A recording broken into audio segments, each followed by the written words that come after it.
You're listening to Spill the Sea with Ashwati Ramesh. Hi, Dr. Lakshmi. Hi. How have you been? Thank you. Thanks for having me here today. I'm doing good. All right.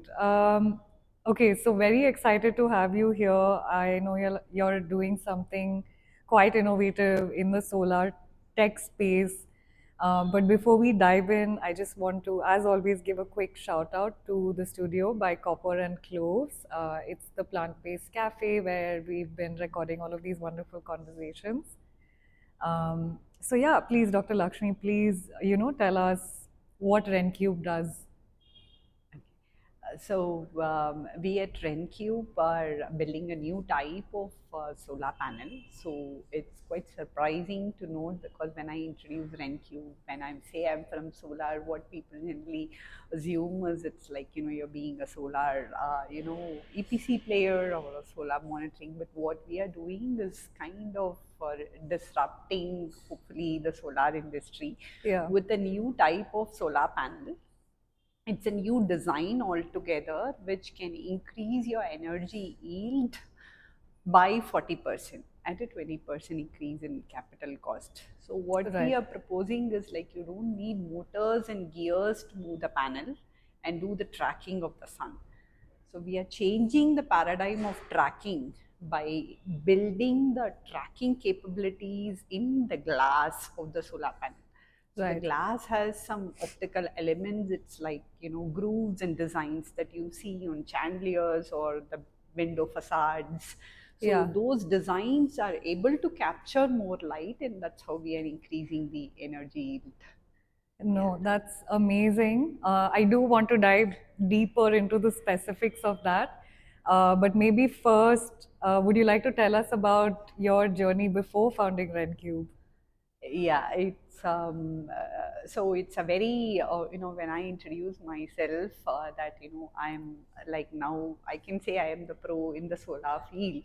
But my background has been in software, so I hold a PhD in computer science. I spent like a decade in building tech in software. Yeah. That was in Cisco, before that Intel, Qualcomm. All of this was in kind of new business initiative. So we have done a lot of innovations in the corporate life under the rim of the corporate, Yeah. what mandates are.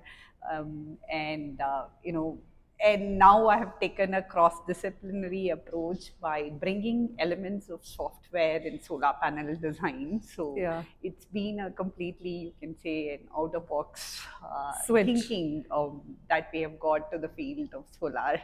Yeah. I was going to ask, you did spend a lot of time on the software side of things, right? Yeah, So, yeah. what got you interested in, I guess, first climate and then specifically solar tech itself?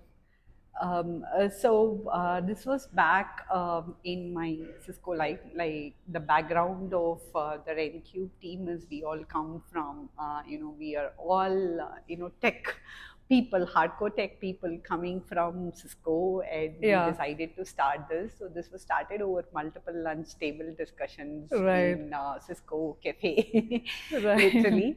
And we were delving into a lot of topics that we can do. IoT was already at its prime at that point. And the big data analytics, so many things were there. And the field of solar was just catching up. Like, 2015, the Jawaharlal Nehru solar mission was launched, and we Yeah. set up a mandate. So what kind of got me exciting was, like, hey, we live in a tropical, sunshine rich country, and still you have like so much power cuts. You have like solar free energy, like, Yeah. we have excellent irradiation all across India. And then we wanted to say, can we do something in solar, and why is solar not there in every single roof? So that was the idea which got us started. And at that point, solar water heater was like, it already made a quite a big entry in the market. Yeah. We actually started in the solar thermal space, and Right. then kind of moved on to the PV after some time. Right. Got it. And how did, I know you said this happened over lunch table conversations, but how did your founding team come together? Who's part of it? Balaji is the founder and CEO. He was the one who started. So he was a tech lead and the principal engineer at Cisco. Right. And I was working with him, and whatever we built got a Pioneer Award. And after that was done, and then he was said he was going to start something new, and then we started. It was a team of 10 of us, and Okay. working very closely on. It was a kind of a mini. You can say a startup inside the corporate life, Right. because it was a new business initiative, a new mandate was given to create something, and we were discussing a lot of things, and then he said he's going to step out, and he had already by then got like 3 Pioneer Awards in Cisco, and then what next? Right. And I was also kind of like saturated in my corporate career, Yeah. and I wanted to pick up something different, and things on research and new development always excited me, and I was Yeah. more than happy to take a deep dive here. Right. Yeah. And how has the switch been? Because life is very different Oh from the yeah. corporate to Yeah. startup life, right? Oh yeah, definitely. Like it's the same thing. It's the same kind of burnouts that you have, and the same kind of work hours you need Yeah. to put in. Like in Cisco, it used to be like the 9 to 6 job, and then come back and again log in, and then have meetings with the US team, the European team, and Yeah. then kind of like the calls keep going on till 11:30 midnight, and then the morning grind, and then with the Bangalore traffic up Oh and down. gosh, yeah. That kind of crushes you, but the pleasure of doing the startup was like so much different, that it's not like my work is stopping between the 9 to 6 hours. So whether Yeah. it is while I am whether I'm lecturing my kids on something, or I'm cooking, or I'm taking bath, it's always you On. have this thing going in the back of your mind. Okay, what next, and what I need to do, and how I'm going to plan the next Yeah.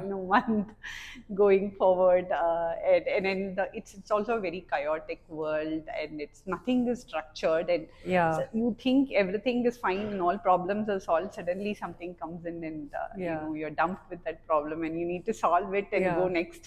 So it's you just need to keep every day is a new surprise by itself. Yeah. The pace is different. Yeah, and, yeah. You're the one basically solving everything over here.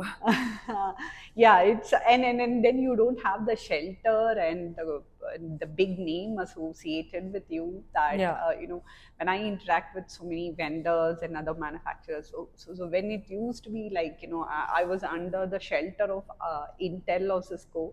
Okay, oh okay, this person is from Intel, and you get a special treatment, and here Yeah. you are just nobody. Yeah. It takes Yeah. time to get that credibility. Yeah, it takes so much time to build that credibility, and for people to get convinced on Yeah. what you're saying. You just keep turning up, and then finally it takes a really long time to build that the name for yourself. Yeah. Yeah. Yeah. Yeah. That's true. So, Dr. Lakshmi, you are one of the few players working on a deep tech solution for solar, right? How's that journey been like for you, on maybe multiple aspects, development of product, finding capital, finding the right team members, and so on? Yeah, well, it's been the most wonderful, enriching journey, I would say. However hard it has been, like it's been a literal uphill task I'm to sure. say, right?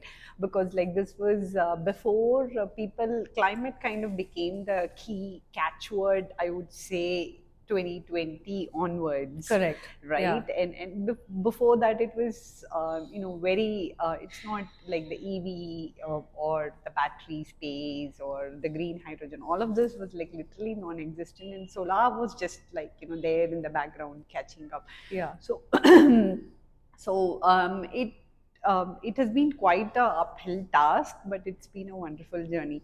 So, and especially you have to understand, like, I come from software. Yeah. And I have not held a single nut in my life. Right. So when I was like, coming across with all this M6, M8 nuts, hex nuts, screw nuts, it is all jargons for me. Yeah. Okay. And then, I come and I have to learn all these things. And because, like, you have a certain kind of requirements in building the hardware. So our product was primarily engineered by software. Like in the first 2 years, we built this proprietary AI-based software. So that's where Right.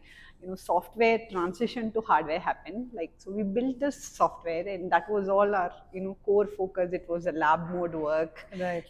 working in the computer and trying to see how this algorithm can be optimized, what can be the. So we were creating with our algorithm, what we have created, the design of the glass, which is our core idea and the patent Right. that we own at TrendCube on the glass design. How should the glass design be? Is it like, is it a sharp triangular pitch? The depth of the grooves and how it should be shaped so that it can redirect more light to the panels. Yeah. So that's what the algorithm was developed on. With AI algorithms, we have developed the software Right. which will give you the glass design. But now comes the transition. Like, the design is there, it's a CAD file. Yeah. I can make any kind of designs. Like, when you come from that one, you really don't understand. The software says, yeah, you can redirect more light. It gives you all the numbers, you validate it. But actually but building. then you take it to a die manufacturer and he takes a look at it, and then we hear the term for the first time. It's a negative draft, so it cannot be made. Like, I make a punch and I'm trying to press. So you can consider this like a play dough. I have a cast. Yeah. And I pour something and I'm pressing it and I'm taking it out. The ejection has to happen. Yeah. It won't happen if it is of a certain shape. It has to Right. come out, and only then the shape is formed. And then we realize, okay, this is not possible. So everything that's visualized in the software cannot be transitioned to the hardware. Right. And then any mistakes that you make in the actual production. So making a die, the tool time is like, you're talking about 6 to 10 weeks. And post Right. then you schedule your trials and then you actually make the product. Yeah. And you discover something is wrong and it's not working. It's restart. And then you just need to restart the whole thing, go back to our software. And so Yeah. it's, I would say, and then to put together something like we have making a solar panel. So there is an element of design change in the panel. There is a glass reflectors that we use to capture light, and there are fixtures to hold this in space. Yeah. And we work on iterations of designs. So every single component in this thing has a version number running into 60. So Wow. in design, we are at like version number 100 or 120 working on the next set of things. The production takes such a long time, and it's Yeah. a lead time of 2 months. Yeah. By then we are already, because once we give the design for manufacturing to these vendors, we are already into the next generation. Correct. And then the piece comes one by one, like you get the supply chain from various vendors, and then you assemble. And then we'll be scratching our head, okay, which particular version number, where is that complete assembly file that went for production, Yeah. which came back, and the compliance has to be met for every single component. And we had gone wrong or messed up in one thing, it just, Yeah. the whole thing needs doesn't to be fly. Yeah. repeated again. And that's when I realized, like, okay, hey, it's so easy to fix bugs with a patch Yeah. software versus in hardware, it's so difficult to, keep track of the changes. And then as a startup, like, I don't have an inventory manager, I don't have a supply chain manager, you just need to do everything yourself, keep track of all these things that are coming in and trickling down at different intervals, right? Yeah. And then you create your solution. So, but it's been a very nice journey, and the team is also quite important. It's about the attitude of what we started. Like when I started, I always used to think, okay, I used to get like disappointed that it's not working. But over a period of time, what we tell our team right now is nothing is going to work. Right. you take it for guarantee that it's going to take 3 trials to get anything right. Yeah. Minimum 3 trials to get anything right.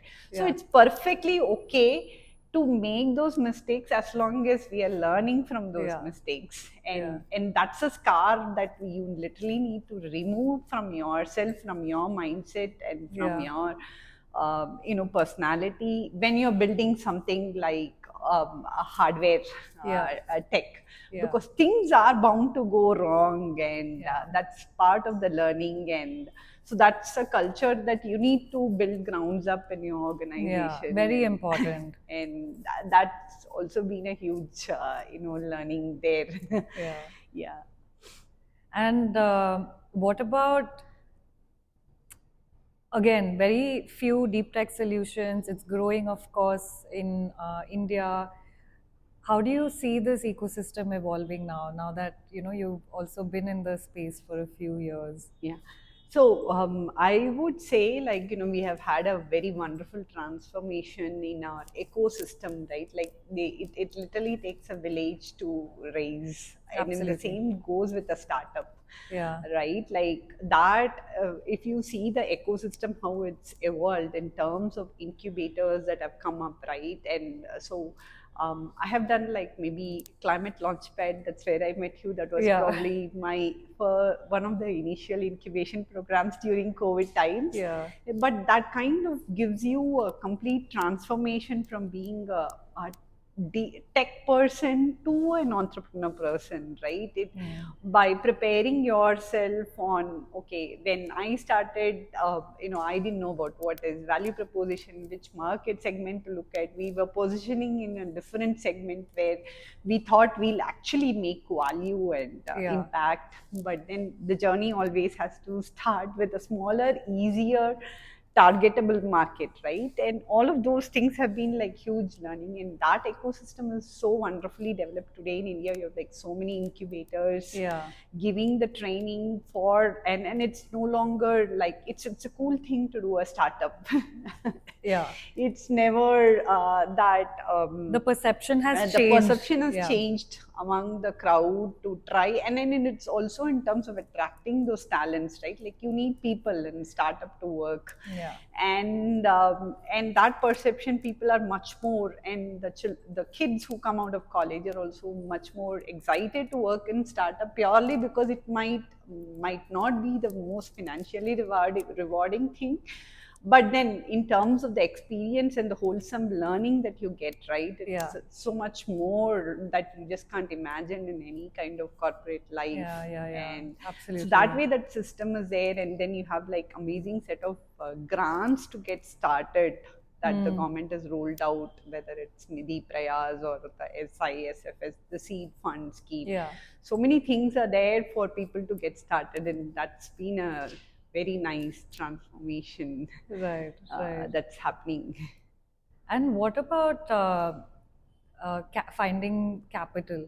Because I know that's definitely one of the points that startups find challenging, especially on the deep tech side. Yeah, So what's that? you're bang on right on the the access, for rather to say patient capital, right?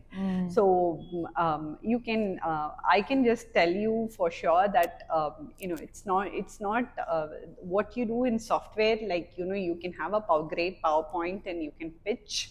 Yeah. You can be a serial entrepreneur. You can go and raise your money, but the same thing doesn't hold good for at the hardware-based startup. Like, Yeah. you need to have the physical product at least in TRL level 5, which is like, I have a crude working model of the idea.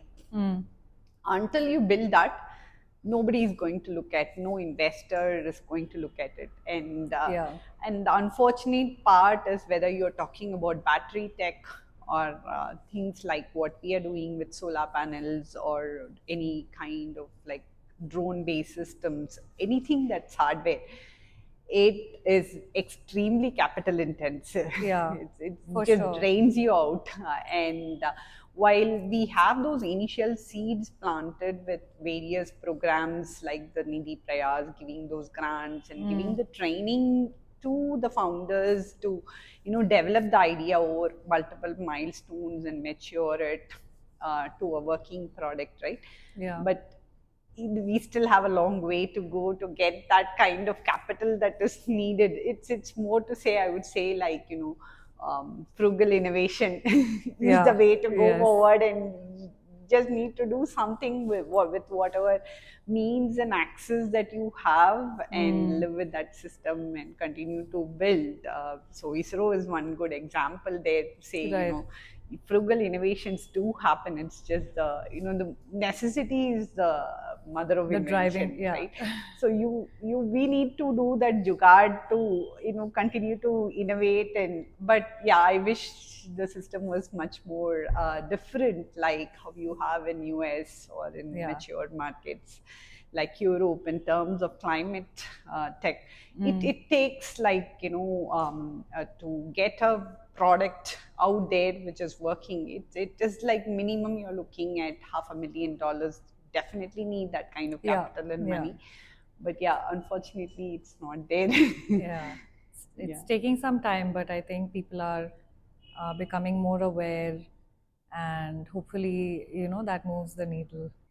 Okay, so Dr. Lakshmi, on your product, which is the motion-free optical trackers, um, can you tell us a little bit more about how it actually works and how you get this 40% increase in efficiency? Sure. So we call this motion-free tracking because there is like literally no moving parts.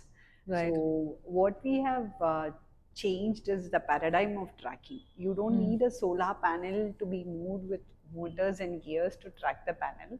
The panel has reflectors which Right. are attached as wings to the panels, and it's a bifacial panel. That's the next new technology which has come.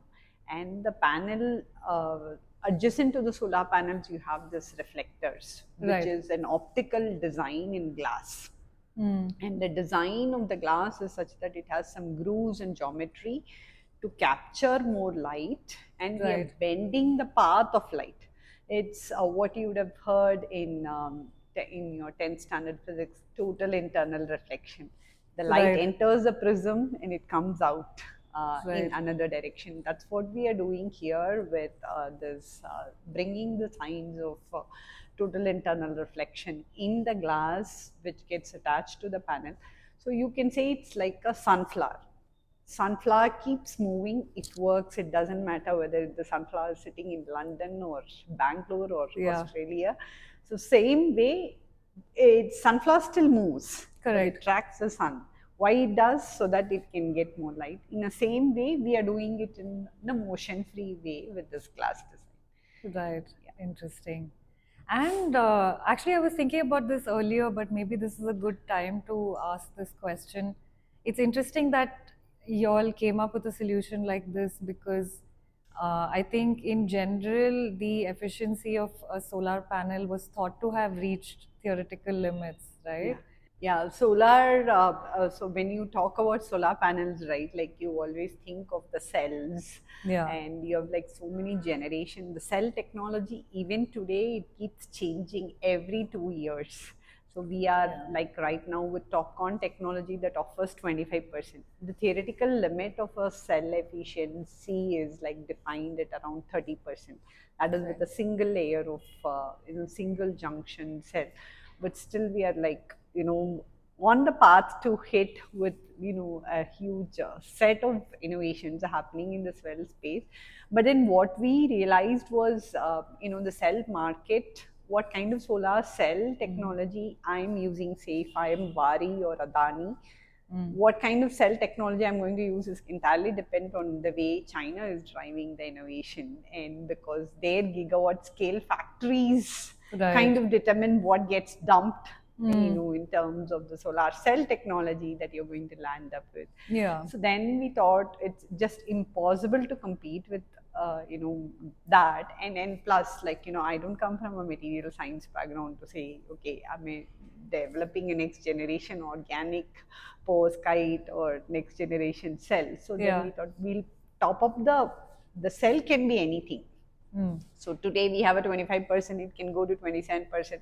But what light I add on to the cell to increase its illumination, that's something that we can work Yeah. on. And so we carefully structured our path of innovation that aspect, considering all these geopolitical factors. Yeah, yeah, yeah. Yeah. Right. And I also read that it said no maintenance required. Yeah. So how are you making this possible? Um, so when we say no maintenance, what we mean is like like the motors that you use in physical trackers need to be maintained Right. with regular oiling, or you need to replace those parts. Those sensors needs to work properly. Whereas in our case, it's a glass. It's a stationary element. There's no seasonal tilt or any adjustments that's needed. It's a regular cleaning that you do for the solar panels. So it's Yeah. like, today you still need to do, just like you clean your house, you need to do the jadu pocha for the panels. Yeah. So you do Yeah. the same jadu pocha for our reflectors also, for Right. making sure that, it remains dust free and it's giving you more illumination on the solar cells. Right, right. Yeah. And what about the, I know you mentioned the cost bit as well earlier on in the conversation. So if someone does want to adopt your solution, what's the investment required, and also what's the infra, I guess, that comes along with that? Yeah. So we are increasing, as I said, the energy yield. So let's take a 1 megawatt plant. A 1 megawatt plant today gives you, with the latest cell technology, 19 lakh units. Okay. Right, and the 1 megawatt cost approximately, for ease of calculation, you can Yeah. take like 3 crores. Okay. Right. So then what we are offering is we increase the 19 lakh units to about 25 and a half lakh units, Right. with the 40% increase in energy. And the increase in the capital cost is like 20% increase on the 3 crore investment. So about 3.5 crores is what you need to put in to Yeah. deploy these panels. And why the cost increase happens is, like, now we have the reflectors that need to be held in place, the glass, the packaging, transporting, the cabling, everything included when we are saying the 20%. So you have the solar trackers also offering the same kind of benefits, but it's a Okay. in India, solar trackers are literally not existent anymore. They are able to give only 15% increase, Right. but the increase in capital cost is like a 10% increase in capital cost, and there is also an OPEX continuously that is Right. there in Right. replacing those motors every 7 to 10 years. Got it. So that's where we wanted to make a clear distinction, and we in fact tried entering the market with a 20% increase in energy yield. But that didn't fly much, and then Yeah. we worked further on the the USP of the product, and now we have 40%. And this is still just the start. Like, we can drive this further to 60 to 70% increase in energy yield, Right. without affecting anything on the solar cell guarantees, right? Right. The cell temperature or the manufacturing warranties, without compromising on any of these aspects. Our redirection technology can drive this to like literally 90% energy yield is completely possible. Right. That's amazing. So if someone has to wants to use your solution, how does the process look like? So we are entering this market as a complete solution provider. So Okay. our customers are going to be like residential users, or like industrial owners or EPC players, where they say like, hey, I want to use your technology because it sounds exciting. It's giving me more units of electricity, and as a solar power producer, I can have better IRR numbers and better finances. Yeah. So we set it up completely for them, Okay. because right from the panel, how the SOPs for the installation, and the there's a lot of hand holding that needs to be done. So we will be the product is going to go out as a RenCube solar panel that's installed. It's designed, manufactured, and installed by RenCube. Understood. Yeah. Understood. Got So it. it doesn't work with existing. A lot of people, okay, this sounds exciting. Can I put your reflectors on my Into existing my panels? existing panels. And what markets or sectors are you all focusing on right now? So this RenCube technology is going to be coming into market. We have tried this as pilots so far in different places. So now we are going to commercially launch this as we speak. We are undergoing the panel certifications right now in TUV Okay. Labs, and it's going to get launched. So our end customers will be like, solar rooftop owners, whether it's residential or commercial rooftops. And we are especially looking at EPC, solar EPC players in the Okay. range of 1 to 5 megawatt. Right. The solar farms that are being set up, right? And we'll be working with this entire spectrum of people. So another point I wanted to touch base is like, our panels also have a additional benefit that Okay. so you can call this as a semi-transparent panel because Right. it has the panels are vertically oriented and the reflectors are acting as attachments. Right. So now because of this layout, it's very good for agriculture underneath. Right. And for this, we are working with MNRE and we are part of the India Agrivoltaic Alliance to say, can we look at a future where every farm can also have agriculture underneath in the same land, and that's Yeah. like increasing the dual usage of land. Right. Right. And so that way we are also looking, our customers are also like, farm owners who are ready to come and adopt this Right. technology. And government is working on including agri PV as a subsidy component in Kusum scheme that's going Right. to come. Yeah. So with that, we'll see increased traction there as well. So, Okay. so it's not just for the rooftops. It will be for, it doesn't matter what kind of land you Landscape have it is. underneath. Right. Yeah. Okay, that's interesting.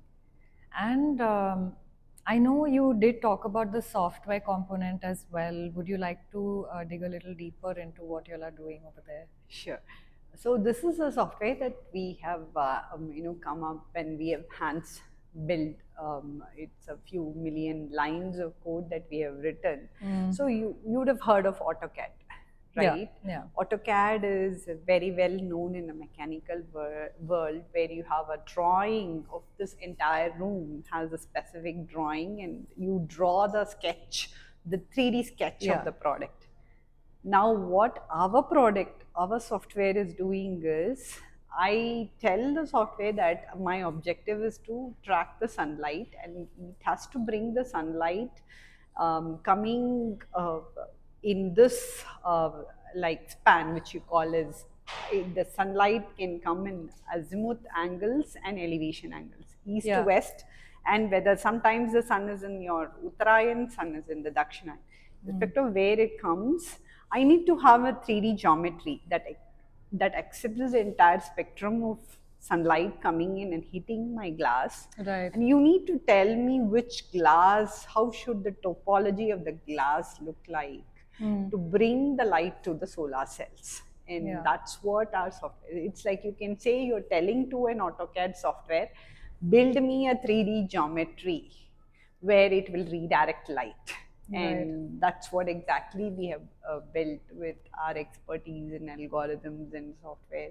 Right. Build this intelligence into it to accept sunlight inputs and maximize the incidence on a given surface. Right. Yeah. Right. And how do you, I mean, I know you're focusing on a very key part of energy efficiency. How do you see yourself, I guess, in comparison to other folks in the space who are also working on efficiency, but in a wholly different way? Yeah. So there are a lot of energy efficiency is like kind of the key word these days, right? Yeah. So there are people looking at it from a different angle. like folks are looking at energy monitoring solutions, and there a lot of AI tech is involved in Yeah. the plant maintenance. You have like digital twins created for Yeah. solar panel performance maintenance, where the entire thing is replicated in your software. Is there any shade falling in? Is there panel clean enough? Is there any Yeah. hotspots created? So all that is there. We are looking at it in a fundamentally different way.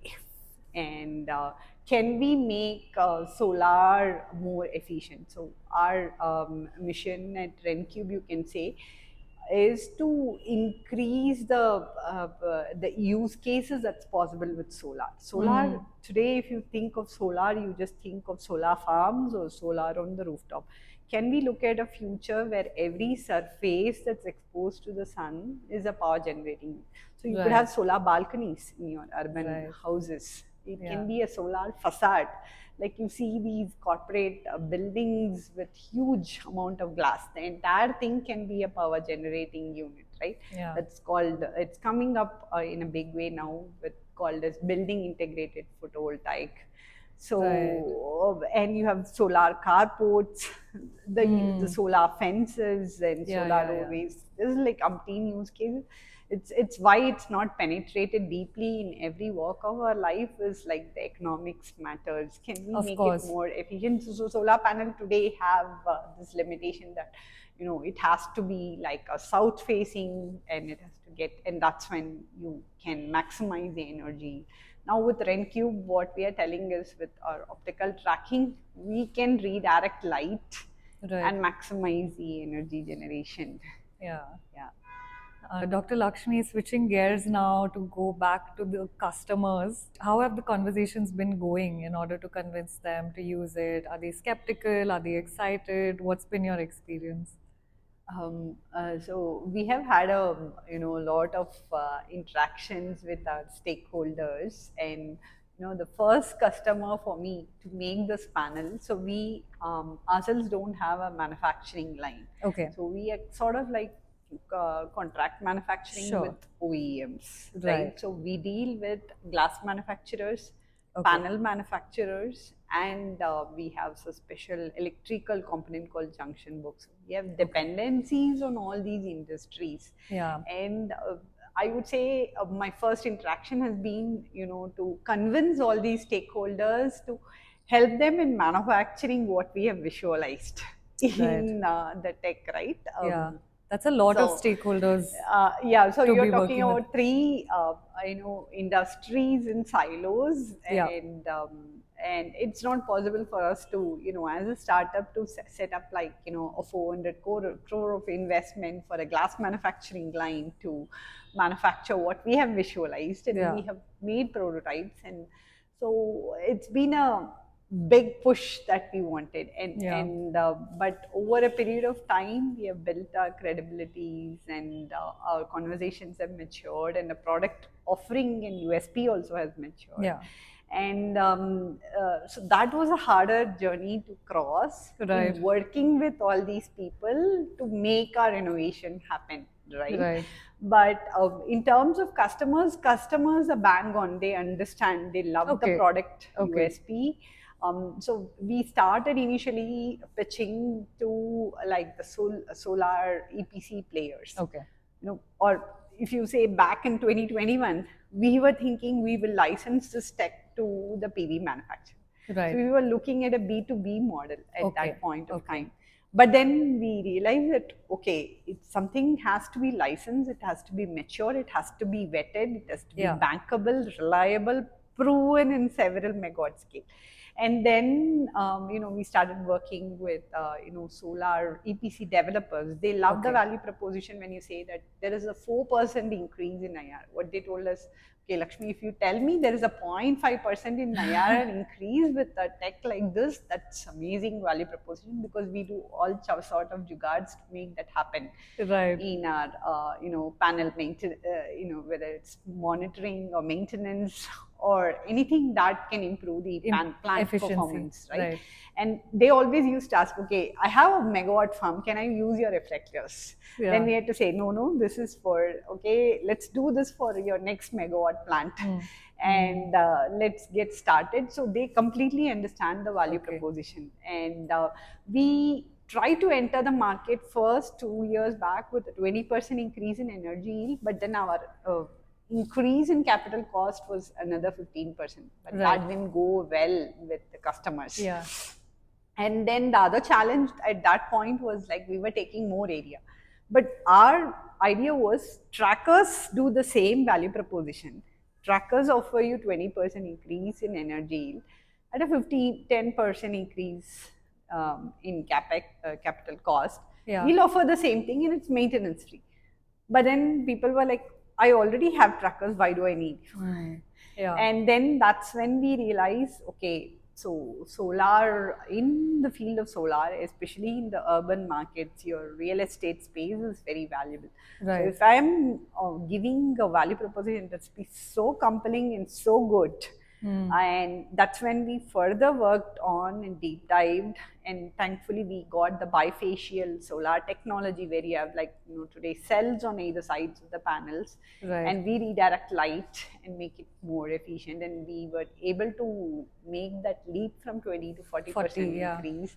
And then we say we are not going to take extra area like your trackers does, and they just love the value proposition. Then it was a matter of working with the OEM partners and getting them aligned, and Yeah. they've been more than supportive. Because they also are potentially our customers, because every manufacturer today also has a EPC where Yeah. they deploy the panels aside Right. from manufacturing, exporting, and selling them. Yeah. So They understand. yeah, the, they understand the value of what Yeah. a 40% increase in energy can do, and then we also give an assurance that the solar cell technology changes, we can work with the next. Today we are working with TOPCon, tomorrow we can work with IBC solar cells or the heterojunction cells or the power skies. So okay, the fear element gets Right. reduced. Yeah. Is there any pilot that you all have successfully kind of deployed and you want to highlight? Yeah. So our first pilot that we demonstrated was in this agri use case, the Okay. agri PV. We have done that in the Telangana University, and we have studied that for like 2 years. And the value proposition there for an agriculture farm owner is, okay, you have the PM Kusum scheme coming to give you the subsidy. Now you can elevate your solar structure and you can do your agriculture underneath. Right. Solar is there as a canopy on the top, and we have the pilots to say validated for 15 different crop varieties, Okay. right from vegetables to pulses, groundnuts, cotton. That yes, this works across for all crop varieties. Right. And so that's one part. That was our first pilot, and then we have another small pilot here in Bangalore on a residential rooftop to say Okay. that we are able to give this 40% increase in energy yield. So that's we have done, and then we have now a line of pilots coming up with different EPC players and manufacturers who are Okay. interested in taking our technology, and all of that is scheduled over this year. Okay, Actually, it's going to amazing. be a a really exciting time Yeah. ahead. No, it's wonderful to hear that. Again, I know we met so many years ago when you were just starting out. Yeah. So always good to hear and see how far the team has come and Yeah. things have moved. So exciting, and good luck to you and the team. Yeah, thank you. Okay, so maybe moving more to the regulatory landscape, and maybe before that, we can just also chat about the infra. I know we have very ambitious renewable energy goals. So, what are you seeing as some of the gaps now? What still needs to be done? How can maybe regulations accelerate this transition? Yeah. So let me start with a note that not many of us actually know. So you won't believe that India is number 3 in the solar capacity installations. Yeah, Yeah. So very just recently, January 2025, we hit 100 gigawatt of solar installations, starting from our mission of Jawaharlal Nehru mission, which was set in 2015. Yeah. So we have done, so it's a proud moment for us Yeah. to celebrate that 100 gigawatt of renewables has been done, and Yeah. we are number three. China, US, and then us.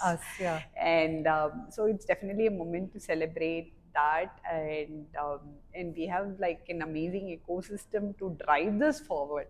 And today, we, in terms of renewables, not just solar, nuclear, hydro, everything put together, we have done about 200 gigawatt of renewables. The next 5 years, from now 2025 to 2030, the government is looking to take this number literally double to 500 gigawatt of Yeah. renewables. Yeah. And we are annually adding 20 gigawatt of renewables. Every year, we are already doing that. Yeah. And this number is just going to increase, whether one of the compelling reasons is like, every nation has taken a carbon neutral pledge that Yeah. you would be aware of. Yes. And India has also pledged towards being carbon neutral by 2070. 70, yeah. And one of the most driving factors, it's not going to be the coal is already gone. It's not nuclear, it's not hydro. It's going to be the wave of solar that's going to push forward this transition to a greener economy. Right. And factors like EV, finally you are going to power EV to the grid. Yes. It needs to be, you're going to have solar carports, you're going to have green hydrogen coming. Yeah. And we are going to target like 5 million metric tons of green hydrogen production by 2030. Yeah. To achieve these numbers. And we have now an amazing ecosystem also being built with the government pushing for PLI schemes. Yeah. For kind of being vertically integrated. So we as an economy are self-reliant. So it's not just being a solar panel manufacturer. I should have the indigenous capacities to make the glass, to make the cell, right from the ingot to the solar cell. Yeah, the entire value chain. Yeah, the entire value chain that's needed to build the solar panels. And we are going to have a preferential treatment through the subsidies and feed-in tariffs, right, Yeah. for domestically manufactured content. So the Surya Gra Yojana that was launched last year, right? So you have a capital subsidy of 70,000 rupees if you're going to do your solarize your home with a domestically manufactured panel. So the ALMM scheme is there to say you need to be ALMM certified, which Yeah. means you need to have domestic content. So there is a lot of push, and industries are also waking up, and everybody is like now looking at, all the big players are looking at being a vertically integrated to ride this wave. And there Yeah. is tons of opportunities for every single person in this value chain, right? Yeah. And we as owners also, like as a residential owner, it's no longer you're already hitting a tariff of 7 rupees per unit. And every year with the inflation steadily at 6 to 8%, you're going to double Yeah. in another 5 years. And so it's going to be a compulsion for all of us to move towards solar. Yeah, yeah. And maybe to follow up on that, while renewables right now, it's much more, I guess, broad based, right? What do you think the government can do, I guess, to support innovation in the space for startups such as yourself? So as I briefly touched upon, so all of this hardware innovations is like capital intensive. Yeah. And we are not going to get that patient capital coming in from angel investors, or it's a longer journey to travel, to build and get it to working stage, right? Yeah. So there is definitely a lot of the quantum. So I keep pitching this to every single forum that I go and any ministry meetings. Yeah. So today you have something called BIG grant. It's called Biotechnology Ignition Grant. Right. My vision that I'm going to continue to work forward in the next 10 years is like I want the government to build something. I've already given a name for that. It's Clean Tech Ignition Grant. Right. This is a era of clean tech, and you need more and more startups, and you need at least a quantum of check size should be at least 50 lakhs for these innovations to thrive and overcome that valley of death Yeah. that they live in. Just a 10 lakh Nidhi Prayas grant is just not going to be good enough to cross this barrier Yeah. to prove a tech, right? Yeah. And that's a minimum thing that you need, and I wish this comes into existence to propel more and more innovations to happen in this space. Yeah, definitely much needed, especially for the more hardware intensive Yeah, sectors, yeah, right? true. So, Dr. Lakshmi, what do you think are some of the roadblocks in terms of reaching our targets, especially on the solar side of things? And are there any regions or international markets that you've seen who have done a great job of this and we should probably stack ourselves up against? Yeah. So we definitely have, great renewable energy target set, like the 500 gigawatt that I was telling. That's for 2030.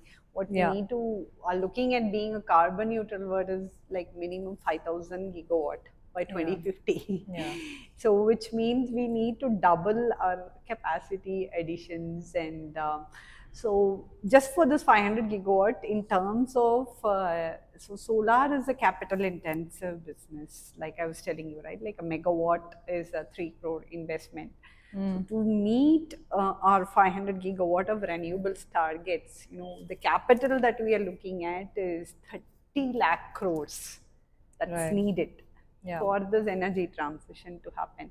And government has already started by saying FDI in solar is possible to get your foreign investments. But what we can further have government regulations and in terms of debt financing, right? Like, so banks have crores of deposits, like, they have 12 lakh crores of financing, your green bonds, your infrastructure bonds.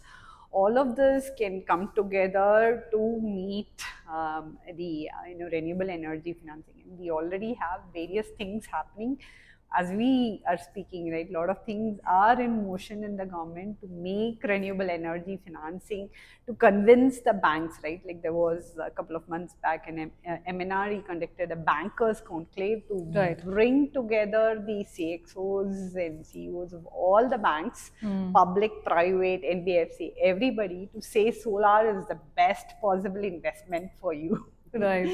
To finance, because you also have the asset with you as a Yeah. liability and as your collateral Yes, to you have safeguard your hard collateral, investment. yeah. So nothing can go wrong with solar. And today we have an IRR of like 16%. So with innovations happening, this can go to your payback can come in 4 years Much for your shorter. investments. Yeah.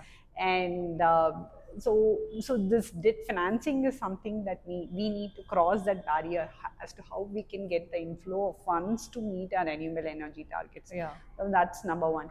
And then the other thing that the government needs to look at, like today, if you see, right, like you have coal plants and then you have the transmission lines. Yeah. So you are looking at like at least 1.6 lakh crores of rupees that's lost in the transmission of power that's generated somewhere and distributed. Now with renewable energy, you have the government is like now looking at distributed form of renewable energy. And the things like agri PV, you can have solar in a farmland. And Yeah. all you need is, how do I evacuate the power? You need the nearest transformers and to take the power, take the load and distribute it. Yeah. So we need to look at and build that infrastructure to evacuate the power, and we can be reducing all this transmission losses that occur. Right. And solar gives you that kind of edge. So there's a lot of things that we need to work on to get the power evacuated with solar that can be there across the state, right? Yeah, Anywhere yeah, there where there's plenty of sunshine yeah. can be your Can be solar, harnessed and you can have a solar farm there. yeah, And so that's something that we need to work on to accelerate our targets. And then you have the battery tech that needs to develop. So we have like now added 100 gigawatt of renewables. So, yeah. but renewable is again between 10 to 3. That's your solar window. Right. But if I'm going to transition, 100 gigawatt is going to become 200 gigawatt, then what about my off-peak power? Yeah. Like coal and all, everything is going to go away. Yes, you have hydro and nuclear, all those things can come in, but you also need to increase your battery tech to Yeah. say. And then we need to look at innovations to say, like, I'll give you a preferential tariff if you can support in my morning Yeah. peak part. Yeah. And that's Yeah. where, like, we think at RenQ we can make a difference because we increase the solar window from 8 in the morning to 5. Right. So where the demand goes, we can reduce the dependency on the battery technology, and consider it for the other times. Right. Right. And but a lot of focus also needs to be done on developing. And so today solar is 3 rupees per unit. Your battery tech is 4.5 rupees per unit. Can we do more and more innovations to bring down the price Right. barriers and drive these innovations forward? And government can also kind of increase the subsidies that can be given. For solar homes are already happening. So industries can be given like tax incentives for solarizing their roofs, and it's already good for them. But a lot of people still have a Yeah. huge push because I'm so busy with my maintaining my top line business and my required margins. I don't have the bandwidth in terms of economic bandwidth to go and do the solarized my industry. Yeah. But if they can be supported with some carbon credits and tax incentives, Yeah. Yeah. we can build a greener future altogether. Yeah.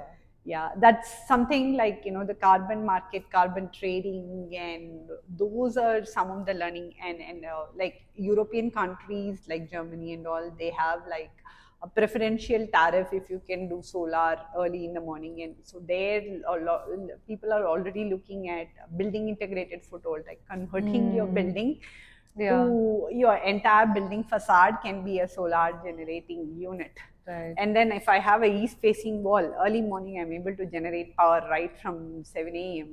And still it makes sense to do solar in the Yeah. morning, right? Yeah. So things like that we can adopt and Yeah.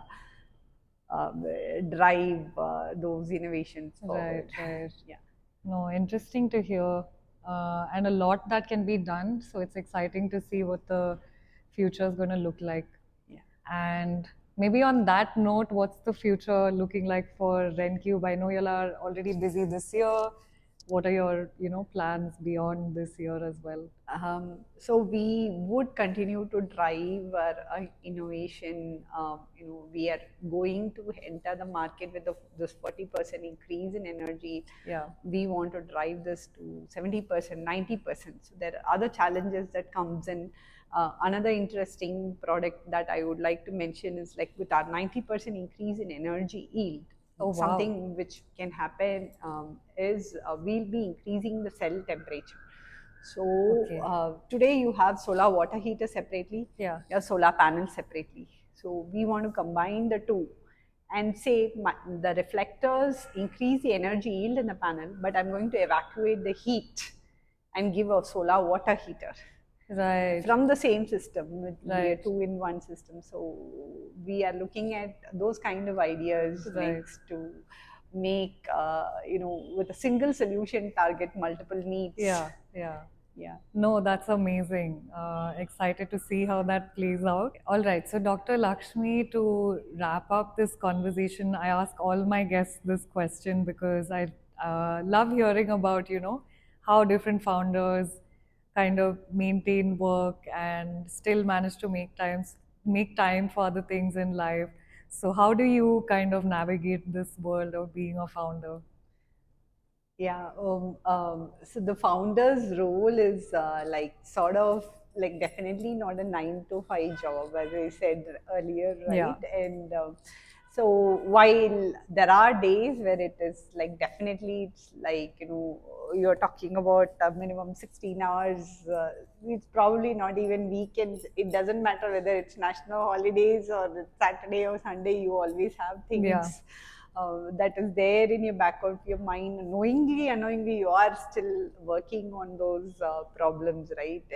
And there's a lot of things that goes on in the background to visualize, solve these problems before you actually deep dive into actions and execute it, right? Yeah. So one thing that I personally maintain is like, there are as you can get completely bogged down, you can get burnt out. But one thing that is different from being doing your corporate job is that it's you're doing this because I want to do it. Yeah. I'm doing this for because I'm passionate about it. Once that passion comes in, it takes away the other aspects Yeah. of it's not a mental stress for you to do this, Yeah. right? So Yeah. that's a change. And the other thing is like I personally take a moment when there is something that's there as a crisis in my personal life, in my family, or anything that needs me to step back and throttle down. I always don't hesitate one bit to do that, because I know Yeah. that once I overcome this, I can always catch up Yeah. on the time lost. So I have no regrets about taking those pauses as and when needed. Yeah. And to maintain that balance, Yeah. right? And the other thing that also I take is take those. So it's not always that, on the when I get my first customer, or whether it is my first prototype which has started to work, or I solve a problem in some supply chain management and convince my vendor to supply the product for me. So it's always a moment of success to be celebrated. So Yeah. the joy is there in those little Small moments, wins. smaller Yeah. moments to rejoice, rather than a big milestone to say that okay, we have won this order. So it's the joy is always there if you seek for it, right? Yeah. And Yeah. those pleasures are there in the ups and downs Yeah. of the journey. Yeah. Yeah. Wonderful. Thanks, Dr. Lakshmi. This was such a great conversation. I've learned a lot. I'm sure this will be quite informative for the listeners as well. And I'm actually grateful that we managed to do this. I know we tried to do this a few months ago, but our timing didn't work out. But super happy that we got to do this this time. And yeah, thank you for coming. Yeah, sure. It's been a pleasure, and thank you for giving this opportunity to be there and share our journey with others. And I hope there are like more and more people coming forward to without hesitations and deep diving into climate challenges. Yes. Yeah, Thanks, same. Dr. Lakshmi. Thanks for tuning in today. See you next episode.